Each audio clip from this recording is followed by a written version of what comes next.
नमस्कार। भारतवाणी से मैं कविता स्वागत करती हूँ आप सबका। श्री शिव महापुराण संपूर्ण पाठ के अंतर्गत रुद्र संहिता के सृष्टि खंड से षोडश अध्याय में 16वां अध्याय है आज। और आज के इस अध्याय में है ब्रह्मा जी की संतानों का वर्णन तथा सती और शिव की महत्ता का प्रतिपादन। तो चलिए प्रारंभ करते हैं आज का पाठ। ब्रह्मोवाच शब्दादीनि च भूतानि पंचीकृत्वा हमात्मना तेभ्यः स्थूलं नभो वायुं वह्निं चैव जलं महीम् पर्वतांश्च समुद्रांश्च वृक्षादीनपि नारद कलादियुगपर्यन्तान् कालानन्यान् वा सृजम् सृष्ट्यन्तान् परांश्चापि नाहं तुष्टो भवं मुने ततो ध्यात्वा शिवं साम्बं साधकान् सृजं मुने मरीचिं च स्वनेत्राभ्यां हृदयात् भृगुमेव च शिरसोऽङ्गिरसं व्यानात् पुलहं मुनिसत्तमम् उदानाच्च पुलस्त्यं हि वसिष्ठं च समानतः क्रतुं त्वपानात् श्रोत्राभ्यामत्रिं दक्षं च प्राणतः असृजं त्वां तदोत्सङ्गात् छायायाः कर्दमं मुनिं संकल्पादसृजं धर्मं सर्वसाधनसाधनम् एवमेतानहं सृष्ट्वा कृतार्थः साधकोत्तमान् आभवं मुनिशार्दूल महादेवप्रसादतः ततो मदाज्ञया तात धर्मः संकल्पसम्भवः मानवं रूपमापन्नः साधकैस्तु प्रवर्तितः ततो सृजं स्वगात्रेभ्यो विविधेभ्यो अमितान् सुतान् सुरासुरादिकांस्तेभ्यो दत्त्वा तां तनुं मुने। ब्रह्मा जी नारद जी को सुना रहे हैं वृत्तांत सारा। तो रुद्रावतार के आविर्भाव के वर्णन के बाद ब्रह्मा जी कहते हैं कि हे नारद, मैंने शब्द आदि सूक्ष्म भूतों का स्वयं ही पंचीकरण करके उनसे स्थूल आकाश, वायु, अग्नि, जल, पृथ्वी की सृष्टि की। पर्वतों, समुद्रों, वृक्षों और कला से लेकर युग पर्यंत कालों की रचना की। मुने, उत्पत्ति और विनाश वाले और भी बहुत से पदार्थों का मैंने निर्माण किया, परंतु इससे मुझे संतोष नहीं हुआ। तब सांब शिव का ध्यान करके मैंने साधना परायण पुरुषों की सृष्टि की। अपने दोनों नेत्रों से मरीचि को, हृदय से भृगु को, सिर से अंगिरा को, व्यान वायु से मुनिश्रेष्ठ पुलह को, उदान वायु से पुलस्त्य को, समान वायु से वशिष्ठ को और अपान से क्रतु को, दोनों कानों से अत्रि को, प्राण वायु से दक्ष को, गोद से आप को तथा छाया से कर्दम मुनि को उत्पन्न किया और संकल्प से समस्त साधनों के साधन रूप धर्म को उत्पन्न किया। तो हे मुनिश्रेष्ठ, इस प्रकार महादेव जी की कृपा से इन उत्तम साधकों की सृष्टि करके मैंने अपने आप को कृतार्थ समझा। हे तात, तत्पश्चात संकल्प से उत्पन्न हुआ धर्म मेरी आज्ञा से मानव रूप धारण करके उत्तम साधकों के द्वारा आगे प्रवर्तित हुआ।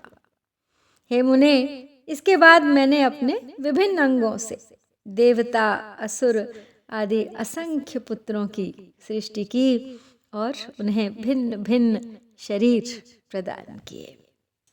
ततो अहम शंकरेणाथ प्रेरितो अन्तर्गतेन हि द्विधा कृत्वात्मनो देहं द्विरूपश्चाभवं मुने। अर्धेन नारी पुरुषश्चार्धेन सन्ततो मुने। स तस्यामस्त्रिजद्वन्द्वं सर्वसाधनमुत्तमम्। स्वायम्भुवो मनुस्तत्र पुरुषः परसाधनं। शतरूपाभिधा नारी योगिनी सा तपस्विनी। सा पुनर्मनुना तेन गृहीतातीव शोभना। विवाहविधिना ताता सृजत्सर्गं सममैथुनं। तस्यां तेन समुत्पन्नस्तनयश्च प्रियव्रतः। तथैवोत्तानपादश्च तथा कन्यात्रयं पुनः। आकूतिर्देवहूतिश्च प्रसूतिरिति विश्रुताः। आकूतिं रुचये प्रादात् कर्दमायतु मध्यमाम्। ददौ प्रसूतिं दक्षायोत्तानपादानुजां सुतां। तासां प्रसूतिप्रसवैः सर्वं व्याप्तं चराचरम्। आकूत्यां च रुचेश्चाभूत् द्वन्द्वं यज्ञश्च दक्षिणा। यज्ञस्य जज्ञिरे पुत्रा दक्षिणायां च 12। देवहूत्यां कर्दमाच्च बहवयो जाताः सुता मुने। दक्षा जाताश्च तस्त्रश्च तथा पुत्रश्च 20। धर्माय दत्ता दक्षेण श्रद्धाद्यास्तु 13। शृणुतासां च नामानि धर्मस्त्रीणां मुनीश्वर। श्रद्धा लक्ष्मीर्धृतिस्तुष्टिः पुष्टिर्मेधा तथा क्रिया। बुद्धिर्लज्जा वसुः शान्तिः सिद्धिः कीर्तिश्रेयो 10। ताभ्यां शिष्टा यवीयस्य 11 सुलोचनाः। ख्यातिः सत्पथसम्भूतिः स्मृतिः प्रीतिः क्षमा तथा। सन्नतिश्चानुरूपा च ऊर्जा स्वाहा स्वधा तथा। भृगुर्भवो मरीचिश्च तथा चैवाङ्गिरा मुनिः। पुलस्त्यः पुलहश्चैव क्रतुश्चर्षिवरस्तथा। अत्रिर्वसिष्ठो वह्निश्च पितरश्च यथा क्रमम्।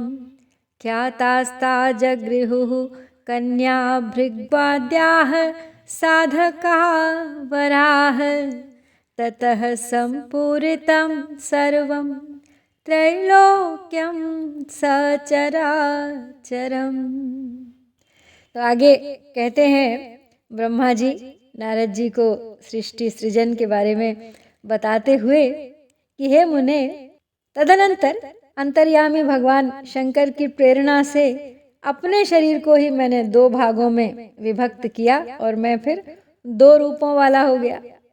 हे नारद, आधे शरीर से मैं स्त्री हो गया और आधे से पुरुष। उस पुरुष ने उस स्त्री के गर्भ से सर्वसाधन समर्थ उत्तम जोड़े को उत्पन्न किया। उस जोड़े में जो पुरुष था वही स्वयंभुव मनु के नाम से प्रसिद्ध हुआ।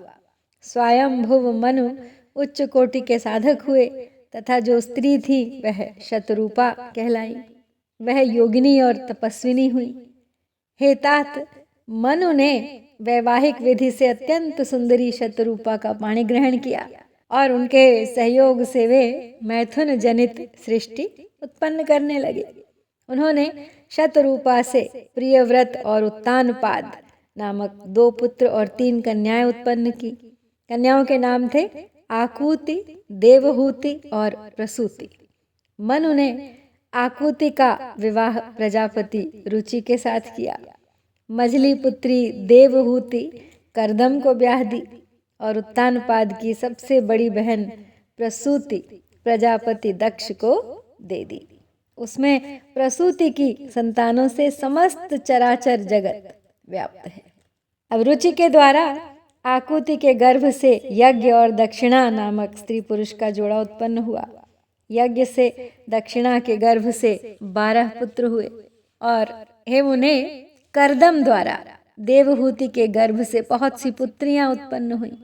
तो दक्ष से 24 कन्याएं हुई। दक्ष ने उनमें से श्रद्धा आदि 13 कन्याओं का विवाह धर्म के साथ कर दिया। हे मुनीश्वर, धर्म की उन पत्नियों के नाम सुनिए। श्रद्धा, लक्ष्मी, धृति, तुष्टि, पुष्टि, मेधा, क्रिया, बुद्धि, लज्जा, वसु, शांति, सिद्धि और कीर्ति, ये 13 पुत्रियां। इनसे छोटी शेष 11 सुंदर नेत्रों वाली कन्याएं ख्याति, सत्पथा, संभूति, स्मृति, प्रीति, क्षमा, सन्नति, अनुसुईया, ऊर्जा, स्वाहा तथा स्वधा थी। भृगु, भव, मरीचि, मुनि, अंगिरा, पुलस्त्य, पुलह, मुनिश्रेष्ठ, क्रतु, अत्रि, वशिष्ठ, वहनी और पितरों ने क्रमशः इन ख्याति आदि कन्याओं का पाणी ग्रहण किया। भृगु आदि मुनि बहुत ही श्रेष्ठ साधक माने गए हैं। इन्हीं की संतानों से समस्त त्रैलोक्य भरा हुआ है। एवं कर्मानुरूपेण प्राणिनाम अंबिकापते आज्ञया बहवो जाता असंख्याता द्विजर्षभाः कल्पभेदेन दक्षस्य 6 कन्याः प्रकीर्तिताः तासां 10 च धर्माय शशिने 27 विधिना दत्तवान् दक्षः कश्यपाय 13 चतस्रः पररूपाय ददौ तार्क्ष्याय नारद भृग्वङ्गिरः कृशाद्वेभ्यो 2 कन्ये च दत्तवान् ताभ्यस्तेभ्यस्तु सञ्जाता बहवी सृष्टिश्चराचरा 13 कश्यपाय महात्मने दत्ता दक्षेण याः कन्या विधिवन्मुनिसत्तम तासां प्रसूतिभिर्व्याप्तं त्रैलोक्यं सचराचरं स्थावरं जङ्गमं चैव शून्यं नैव तु किञ्चन देवाश्च ऋषयश्चैव दैत्याश्चैव प्रजागिरे वृक्षाश्च पक्षिणश्चैव सर्वे पर्वतविरुधः दक्षकन्या प्रसूतैश्च व्याप्तमेवं चराचरं पातालतलमारभ्य सत्यलोकावधि ध्रुवं ब्रह्माण्डं सकलं व्याप्तं शून्यं नैव कदाचन एवं सृष्टिः कृता सम्यक् ब्रह्मणा शंभुशासना। आगे बताते हुए ब्रह्मा जी कहते हैं कि इस प्रकार अंबिकापति महादेव जी की आज्ञा से प्राणियों के अपने पूर्व कर्मों के अनुसार असंख्य श्रेष्ठ द्विज यानी ब्राह्मण उत्पन्न हुए। कल्प भेद से दक्ष की 60 कन्याएं बताई गई हैं। दक्ष ने उनमें से 10 कन्याएं धर्म को, 27 कन्याएं चंद्रमा को, 13 कन्याएं कश्यप को विधिपूर्वक प्रदान कर दी। तो हे नारद, उन्होंने 4 कन्याओं का विवाह श्रेष्ठ रूप वाले तार्क्ष के साथ कर दिया। उन्होंने भृगु, अंगिरा और कृशाश्व को 2 कन्याएं अर्पित की। उन स्त्रियों तथा पुरुषों से बहुत सी चराचर सृष्टि हुई। हे मुनिश्रेष्ठ, दक्ष ने महात्मा कश्यप को जिन 13 कन्याओं का विधि पूर्वक दान किया था, उनकी संतानों से सारा त्रैलोक्य व्याप्त हो गया। स्थावर और जंगम कोई भी सृष्टि ऐसी नहीं जो उनकी संतानों से शून्य हो। देवता, ऋषि, दैत्य, वृक्ष, पक्षी, पर्वत तथा तृण, लता आदि सभी कश्यप पत्नियों से पैदा हुए। इस प्रकार दक्ष कन्याओं की संतानों से सारा चराचर जगत व्याप्त हो गया। पाताल से लेकर सत्यलोक पर्यंत समस्त ब्रह्मांड निश्चय ही उनकी संतानों से सदा भरा रहता है, कभी रिक्त नहीं होता। इस प्रकार भगवान शंकर की आज्ञा से ब्रह्मा जी ने भली भांति सृष्टि का सृजन किया। सती नाम त्रिशूलाग्रे सदा रुद्रेण रक्षिता, तपोर्थम निर्मिता पूर्वम शंभुना सर्वविष्णुना, सैव दक्षात् समुद्भूता लोक कार्यार्थमेव च, लीलां चकार बहुशो भक्तोद्धरण हेतवे, वामांगो यस्य वैकुंठो दक्षिणांगो अहमेव च, रुद्रो हृदयजो यस्य त्रिविधस्तु शिवः स्मृतः, अहम विष्णुश्च रुद्रश्च गुणास्त्रय उदाहृताः, स्वयं सदा निर्गुणश्च परब्रह्माव्ययः शिवः, विष्णुः सत्त्वं रजो अहं च तमो रुद्र उदाहृतः, लोकाचारत इत्येवं नामतो वस्तुतो अन्यथा, अन्तस्तमो बहिः सत्त्वो विष्णु रुद्रस्तथा मतः, अन्तः सत्त्वस्तमो बाह्यो रजो अहं सर्वथा मुने, राजसी च सुरा देवी सत्वरूपा तु सा सती, लक्ष्मीस्तमोमयी ज्ञेया त्रिरूपा च शिवा परा, एवं शिवा सती भूत्वा शंकरेण विवाहिता, पितुर्यज्ञे तनुं त्यक्त्वा नादरात् स्वपदं ययौ, पुनश्च पार्वती जाता देव प्रार्थनया शिवा, तपः कृत्वा सुविपुलं पुनः शिवमुपागता,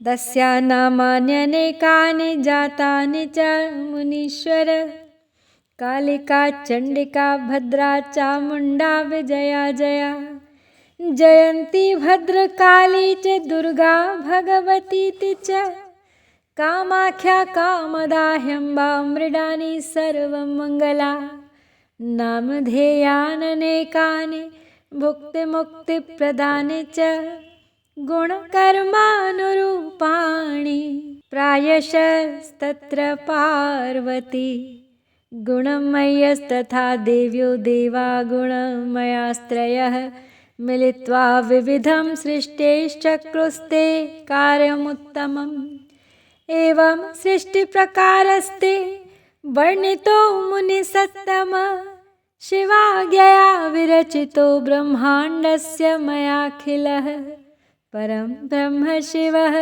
प्रोक्तस्तस्य रूपास्त्रयः सुराः, अहं विष्णुश्च रुद्रश्च गुणभेदानुरूपतः, शिवया रमते स्वैरम् शिवलोके मनोरमे, स्वतन्त्रः परमात्मा हि निर्गुणः सगुणोऽपि वै, तस्य पूर्णावतारो हि रुद्रः साक्षात् शिवः स्मृतः, कैलासे भवनं रम्यं पञ्चवक्त्रश्चकारः, ब्रह्माण्डस्य तथा नाशे तस्य नाशो अस्ति वै नहीं।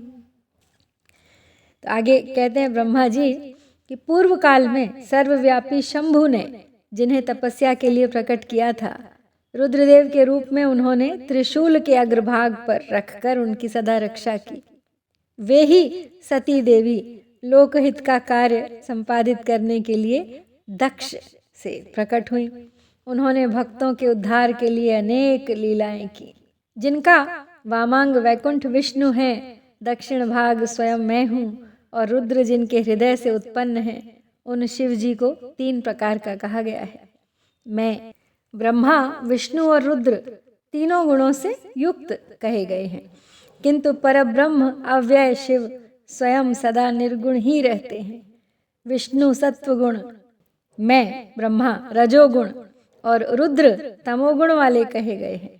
लोकाचार में ऐसा व्यवहार नाम के कारण किया जाता है, किंतु वस्तु तत्व इससे सर्वथा भिन्न है। विष्णु अंतःकरण से तमोगुण और बाहर से सत्वगुण से युक्त माने गए हैं। रुद्र अंतःकरण से सत्वगुण और बाहर से तमोगुण वाले हैं। और हे मुने, मैं सर्वथा रजोगुण वाला ही हूँ। ऐसे ही सुरा देवी रजोगुणी हैं, वे सती देवी सत्व स्वरूपा हैं और लक्ष्मी तमोमयी हैं। इस प्रकार पराम्बा को भी तीनों रूपों वाली ही जानना चाहिए। इस प्रकार देवी शिवा ही सती होकर भगवान शंकर से ब्याही गईं, किंतु पिता के यज्ञ में पति के अपमान के कारण उन्होंने अपने शरीर को त्याग दिया और फिर उसे ग्रहण नहीं किया। वे अपने परम पद को प्राप्त हो गईं। तत्पश्चात देवताओं की प्रार्थना से वे ही शिवा फिर पार्वती के रूप में प्रकट हुई और बड़ी भारी तपस्या करके उन्होंने पुनः भगवान शिव को प्राप्त कर लिया। हे मुनीश्वर, इस जगत में उनके अनेक नाम प्रसिद्ध हुए। उनके कालिका, चंडिका, भद्रा, चामुंडा, विजया, जया, जयंती, भद्रकाली, दुर्गा, भगवती, कामाख्या, कामदा, अम्बा, मृडानी और सर्वमंगला आदि अनेक नाम हैं जो भोग और मोक्ष देने वाले हैं। ये नाम उनके गुण और कर्मों के अनुसार हैं। इनमें भी पार्वती नाम प्रधान है। इस प्रकार गुणमयी तीनों देवियों और गुणमय तीनों देवताओं ने मिलकर सृष्टि के उत्तम कार्य को निष्पन्न किया। तो हे मुनिश्रेष्ठ, इस प्रकार मैंने आपसे सृष्टि क्रम का वर्णन किया है। ब्रह्मांड का यह सारा भाग भगवान शिव की आज्ञा से मेरे द्वारा रचा गया है। भगवान शिव को परब्रह्म कहा गया है। मैं, विष्णु और रुद्र, ये तीनों देवता गुण भेद से उन्हीं के रूप हैं। निर्गुण तथा सगुण रूप वाले वे स्वतंत्र परमात्मा मनोरम शिवलोक में शिवा के साथ स्वच्छंद विहार करते हैं। उनके पूर्णावतार रुद्र ही साक्षात शिव कहे गए हैं। उन्हीं पंचमुख शिव ने कैलाश पर अपना रमणीक भवन बना रखा है। प्रलय काल में ब्रह्मांड का नाश होने पर भी उसका कभी नाश नहीं होता। और इसी के साथ इस प्रकार श्री शिव महापुराण के अंतर्गत द्वितीय रुद्र संहिता के प्रथम खंड में सृष्टि उपक्रम में सृष्टि वर्णन नाम का ये जो 16वां अध्याय है यहाँ पूर्ण होता है। इति श्री शिव महापुराणे द्वितीयायां रुद्र संहितायां प्रथम खंडे सृष्टि उपक्रमे ब्रह्म नारद संवादे सृष्टि वर्णनम नाम षोडशो अध्यायः। ओम श्री सांब शिवाय नमः। जय भारत।